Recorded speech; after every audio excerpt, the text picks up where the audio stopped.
Olá, amigos da TV Impacto, estamos de volta com você, sempre é uma alegria muito grande, agradecendo àquele que nos acompanha, que nos prestigia, que valoriza o nosso trabalho, que tem como objetivo levar a melhor informação. TV Impacto hoje, mais uma vez, vai trazer aqui informações importantes e eu quero aproveitar nesse início de programa sempre para lembrar você, cidadão, que o Imposto Predial e Territorial Urbano, o IPTU, é uma receita 100% do município. Então, é uma arrecadação importante para ser feito um investimento, em obras e serviços do município. Por isso, aproveite e acompanhe esse recado, porque quem está pagando IPTU agora está levando vantagem. Cada obra construída em Santarém tem o dedo da população. É com o dinheiro do seu IPTU que a Prefeitura cuida bem da cidade e melhora a vida das pessoas. Pagando o IPTU em cota única em março, você ganha 15% de desconto. Pagando em cota única em abril, ganha 10%. Se preferir, pague em 10 parcelas. IPTU pago é obra para todo lado. Prefeitura de Santarém. Sua cidade, seu bem. Ok, vamos hoje nessa nossa conversa aqui na TV Impacto agradecer a professora Terezinha Amorim, mais uma vez aceitou o nosso convite, está aqui para a gente conversar. E quando eu trago a professora aqui eu fico feliz porque é uma historiadora, e tem muita coisa bacana que ela tem nessa cabeça, nesse computador dela ambulante para contar para a gente. Mas especificamente, professora, agradecendo já a sua presença aqui, é para nós falarmos sobre a questão da Praça Rodrigo dos Santos, e a população está acompanhando essa questão aí, que houve o início da construção lá, chamam de camelódromo, na verdade, é um local para abrigar os vendedores ambulantes, mas aí houve uma reação por parte de alguns segmentos da sociedade, e também houve a reação por parte do instituto que a senhora é presidente, que é o IHGTAP, Instituto Histórico Geográfico Tapajós. Então, mais uma vez, bem-vinda aqui à TV Impacto. Vamos conversar porque está em andamento aí esse processo, As obras, elas foram suspensas e o instituto foi quem deu entrada aí na justiça para, eu não diria embargar a obra, mas para tentar um diálogo e através dele, quem sabe, chegar aí a alguns denominadores comuns, eu diria assim. Boa tarde a todos, que nos ouvem, e eu agradeço o convite por estar aqui novamente, é sempre um prazer, e o prazer maior ainda é falar de Santarém, falar da sua história, que isso realmente precisa ser conhecido. E quando a gente tem essas oportunidades, então a gente aproveita para falar um pouco mais. E dizer, Oswaldo, que você lembra, na TV Tapajós tinha um programa Santarém Coisas Nossas. Nosso saudoso Dororó. Exatamente, o Dororó chegava e falava muito, Então a gente, era uma oportunidade que se tinha para falar sobre a história de Santarém, para tornar público todo esse contexto, essa trajetória dessa nossa bela cidade. E infelizmente o programa acabou. Então quando a gente tem uma oportunidade como essa, realmente é motivo de muita satisfação. E como você disse, hoje nós vamos falar um pouco sobre o projeto para a construção do camelódromo. Nós começamos dizendo que em nenhum momento nós fomos contra a construção do camelódromo. Pelo contrário, eu acho feio, como muita gente acha feio, acha impróprio aquele local onde eles estão, ali na frente da matriz. Agora, no período da chuva, todo o trabalho que eles têm de levar a sua barraca, de montar, de retirar, realmente aquele é um trabalho desgastante.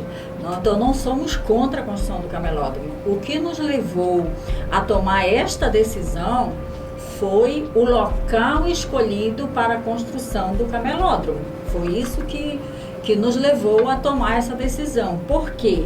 O local onde foi definido pelo prefeito para construir o camelódromo é o berço da cidade de Santarém. Isso não sou eu, Terezinha, que está dizendo, Professora, eu vou lhe interromper rapidinho nesse estudo, porque eu hoje já estou com a idade, já estou mais de 60 aí, Mas o jovem que nos assiste aqui, digamos, aquele que não tem muita preocupação em conhecer a história, né, da cidade, ele não sabe. De repente alguém fala, mas por que tem a ver? Por que ali? O que aconteceu? E ali aconteceu o início, né? Então, quando a gente fala o berço, é o berço mesmo.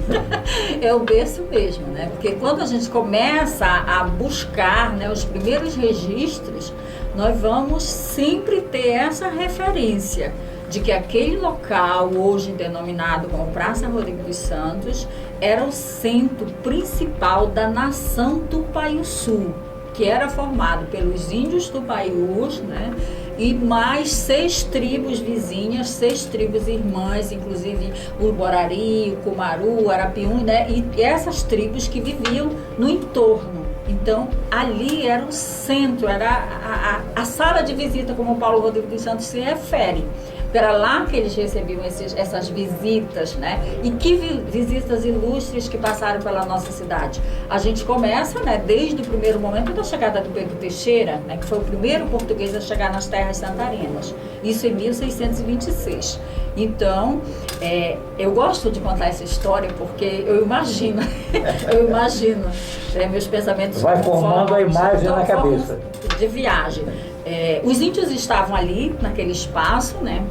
E a gente vai ter ali caciques importantes e chefes tribais. E de repente, ali por perto da Ponta Negra, mais ou menos, aparece, né, aquele grupo de embarcações que chegava em Santarém. Eu imagino assim, qual foi o impacto, né, desse grupo. E aí o Pedro Teixeira seguia, né, em direção, que ele vinha de Gurupá, então seguia em direção ao que hoje é a frente do Centro Cultural João Foma, e eles estavam na Praça Rodrigo dos Santos.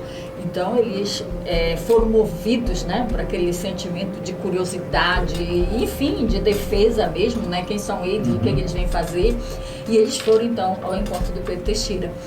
E depois, né, os registros nos contam isso, inclusive do próprio cronista de Pedro Teixeira, que eles foram recebidos como chefe de Estado e convidados pelo cacique para se dirigir até a Praça Rodrigo dos Santos, onde é hoje que ficava esse espaço. Né? E daí a gente vai ter muitos outros, o próprio Padre Antônio Vieira, né, que foi o primeiro jesuíta a visitar as terras amazônicas, foi recebido nesse local. O Padre Felipe Bettendorf, que é tido como fundador da cidade, chegou nesse local. Né? Então, para nós, o primeiro ponto de referência da história de Santarém é, como eu costumo dizer, se nós perdermos essa Praça Rodrigo dos Santos, é como se a gente tivesse que escrever a história de Santarém de uma outra forma, e não desta forma oficial que nós temos hoje. Então ela é de um valor histórico, ela é muito mais do que um logradouro público, ela é um lugar histórico, ela é o maior sítio arqueológico de Santarém. Isso a gente já tem conhecimento disso quando se diz que Santarém é a cidade mais antiga do Brasil. Também não sou eu que estou dizendo, são historiadores de renome nacional que dizem isso. E eles falam, né, com base nos achados arqueológicos daquele local, encontrado naquele local. Então, nós teríamos que fazer um outro contexto histórico para Santarém, que não é aquele que se tem. Então, isso que nos leva, foi isso que nos motivou a buscar, né, o Ministério Público e sentar com o governo para que pudéssemos, naquele momento, paralisar todo aquele crime ambiental, aquele crime histórico, né, aquele crime arqueológico que está acontecendo lá, que aconteceu lá, e a partir daí buscar uma outra alternativa para a construção do camelódromo. Professora, vocês têm, no caso aí, alternativa? Já foi colocada alguma sugestão? Já foram tomadas, por exemplo, numa das reuniões que nós participamos no Ministério Público, a ACES, né, a diretoria da ACES, participou e apresentou o projeto. Inclusive, chegou a mencionar que houve alterações no projeto original, na qual envolveria apenas 11% daquele espaço.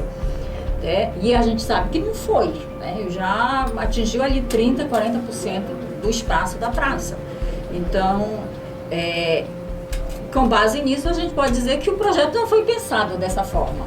Tá? Agora, nós, enquanto membros do Instituto, volto a dizer, a gente é contra esse local, a construção nesse local. E o que vem nesse contexto aí? Já saíram algumas sugestões, inclusive nessa última reunião que nós já tivemos com o juiz, né? Já foram ouvidos, inclusive procuradores do município estiveram lá, professores da UFOP, arqueólogos, geólogos, antropólogos estiveram lá participando. Então, aí no dia 11, né, nós tivemos essa última reunião já com o juiz e não se chegou a um consenso. Era chamada audiência de conciliação, né, para que a gente pudesse chegar a um consenso sobre a construção do camelódromo. E nós chegaram a ser ventilado algumas ideias sobre isso.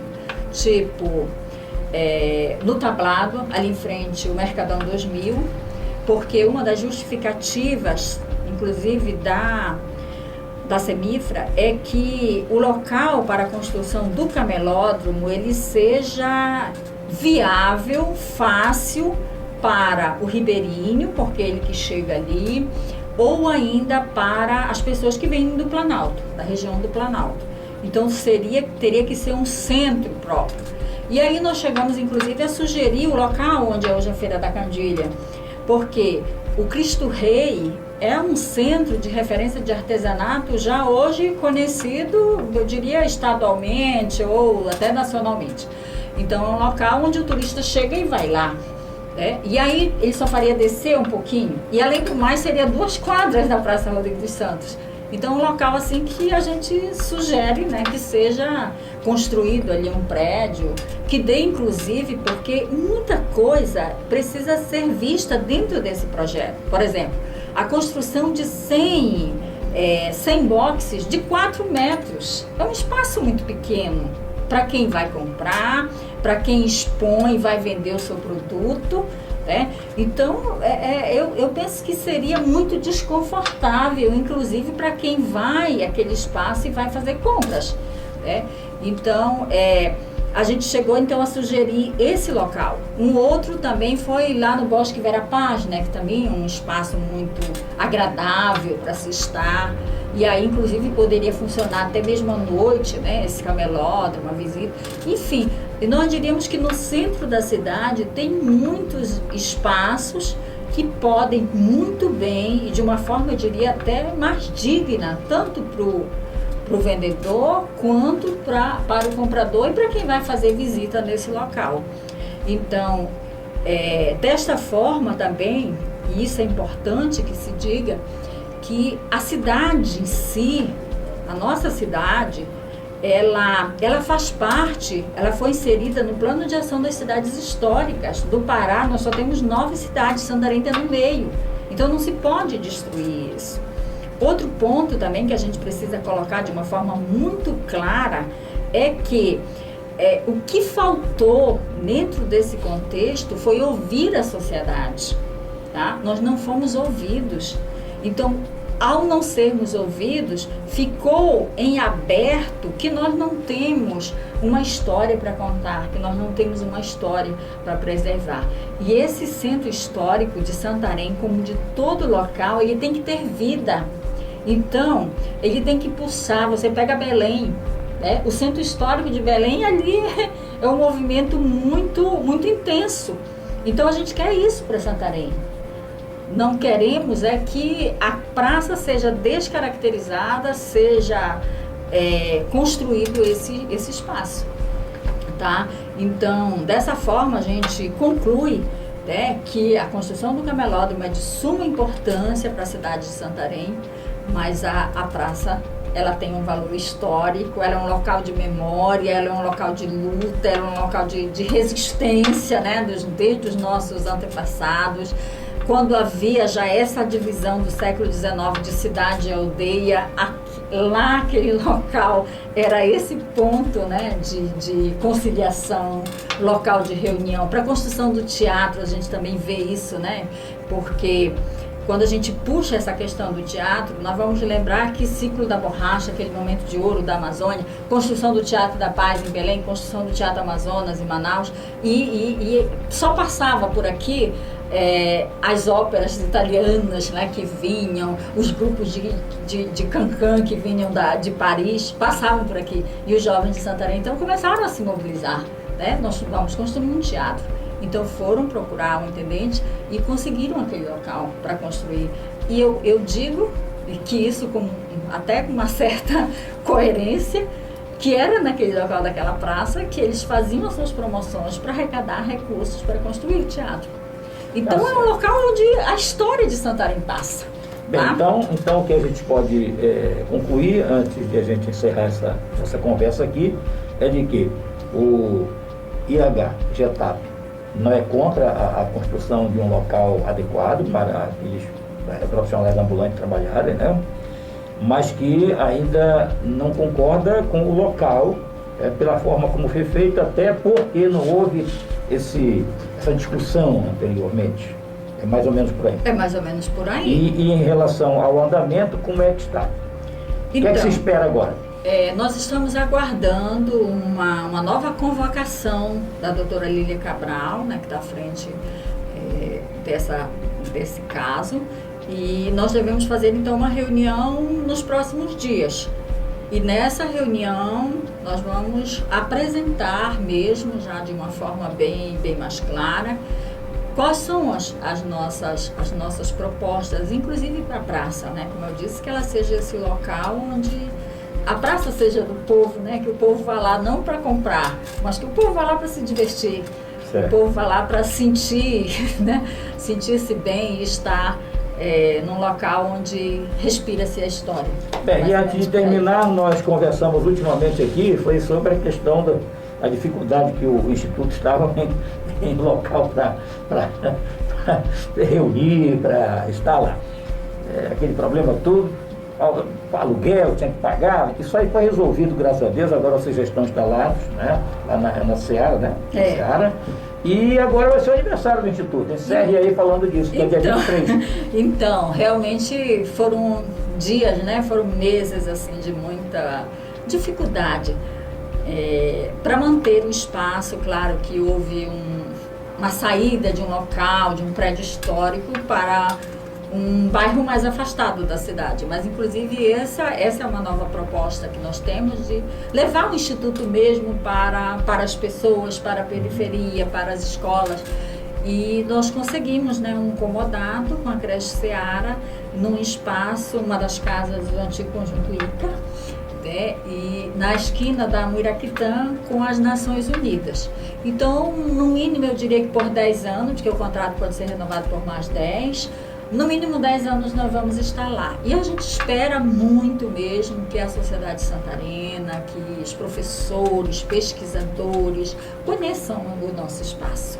E ao fechar, né, essa programação dos 10 anos, que termina no dia 23, nós vamos estar também elegendo uma nova diretoria. Tá certo. Então, vai passar o bastão para outro. Você vai concorrer ou não? Não. Não vai concorrer. Já estou há 7 anos, né, à frente do Instituto. Dar a oportunidade para um outro. Tá bom. Não quer dizer o nome de quem é ainda, né? Estamos aguardando ainda. Não tem nenhuma chapa mas a partir de hoje a TV Impacto já vai começar a buscar, vai descobrir quem é. Com certeza. Professora, muito obrigado aí pela entrevista, pelas informações, e o nosso objetivo aqui não é polemizar, não é outra coisa, a não ser informar e deixar a sociedade esclarecida do que está acontecendo. É apenas isso aí. Espero que a gente não seja mal interpretado também, né? Eu também. E eu fico feliz, né? Porque eu tenho certeza que nós vamos conseguir resolver essa situação da maneira mais diplomática possível. Como diz aí na gíria popular, numa boa. Numa boa, é isso que nós queremos, né? Tá certo. Agora é importante dizer também, Oswaldo, só para finalizar, desculpa, que se nós não chegarmos a um consenso aqui, já chegou até mesmo a ser pensado uma esfera federal, né? Porque tem que se considerar isso. Santarém é a cidade mais antiga do Brasil e ela faz parte do plano de ação das cidades históricas, também do Ministério das Cidades, do Ministério da Cultura. Ok, muito obrigado, professora Terezinha Amorim, que mais uma vez contou aí um pouco da história e falou dessa questão aí que está em discussão. É a TV O Impacto, sempre levando a melhor informação para você.